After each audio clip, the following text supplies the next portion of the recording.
so good. And today, I want to help you guys with that and with looking fly. So that is why I'm going to talk to you guys about the do's and don'ts of 2020 men's fashion. So starting number one, this is a do, and something a lot of people, even outside of fashion, set for the new year. And that is to get in better shape, work out. I'm sure you guys already know Rick Owens' take on this, but if you guys don't, here's what he said. Working out is modern couture. No outfit is going to make you look or feel as good as having a fit body. Buy less clothing and go to the gym instead. And I 100% most certainly agree with this. Now, I'm not no Christian Guzman hopping on stage, posing in front of judges and all that. That's a whole nother level of shreddedness. But I do lift and work out a little bit, and I'd say I'm a little, I'm above average shape. And let me tell you, whenever you start working out and getting in better shape, your fashion spectrum expands. You've got a lot of more options to work with. The Rick Owens aesthetic obviously is tailored to those that are in better shape. You could also still rock oversized pieces if you're not insecure and need to show off your physique 24/7, 365 like I was. And yes, of course, fitted clothes look amazing on you. Pretty much any aesthetic is going to suit a more fit, above average shape person. You don't need to be crazy shredded or all that. You don't need to be no bodybuilder. But personally, this is just my opinion. I feel people like to hate on fitted clothes because it doesn't really suit their body type right now. Now, I like to agree that the fashion starter pack in the menswear industry is a fitted tee, skinny denim,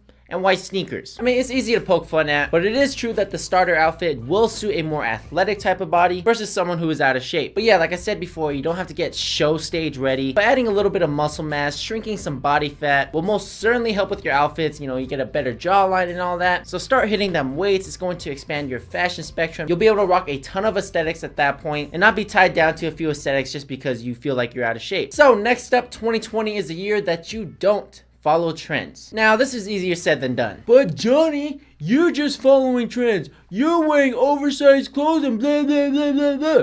Shut up, man. But you're right, I was. However, there is a difference from following trends for the sake of following trends versus trying it out and seeing if you like it. Because man, for the past few years, kids were just following trends and that was their style. Following trends. There wasn't an aesthetic that represented a lot of those kids back then. And that's what I'm not really feeling. Because after this video, go to the mall, go to H&M, look at every guy. Every guy looks the same that walks into H&M. We've gone to that point where people lack personal style and instead hit up these fast fashion stores so they always stay in trend and look cool. I mean, what happened to wearing what you want and adding your own taste to it? That, I believe, was lacking in the recent years, but for 2020, hopefully that changes. Even Virgil Abloh said it himself. Now, I disagree with the part where he says streetwear is gonna die, and that's what a bunch of blogs and articles talked about. But there's a second part to that statement, and he said there are so many clothes that are cool that are in vintage shops, and it's just about wearing them. I think that fashion is gonna go away from buying a box fresh something. It'll be like, hey,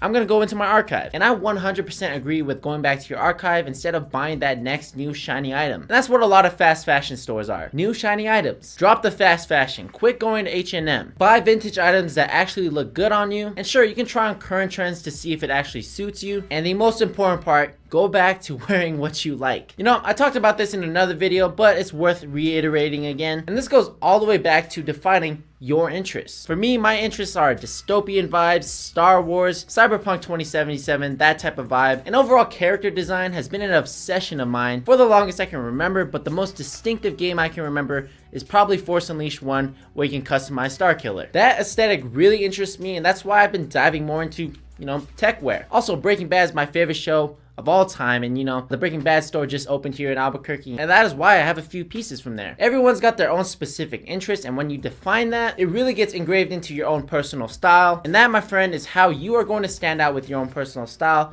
and not look like your typical 14-year-old trend follower. So, bouncing off the last topic, this one is a do, and that is buy less clothes but higher quality clothes. Now, the term high quality is definitely an overused term in the fashion industry and on YouTube and all that, but you guys are gonna know if something's made of quality or not. Feel the tumbled leather of that sneaker. Feel the density of the fabric. Stretch it out, see if it bounces back. Because nowadays, fast fashion is hella cheap, and for good reason. Its quality is that of, the Star Wars sequel trilogy. A mixed bag, but mostly terrible. You're gonna find some good pieces here and there, like let's say H&M, that are made pretty well. These pieces are like your Force Awakens. Then you're gonna find some pieces that are just absolute shit, and that's like The Last Jedi.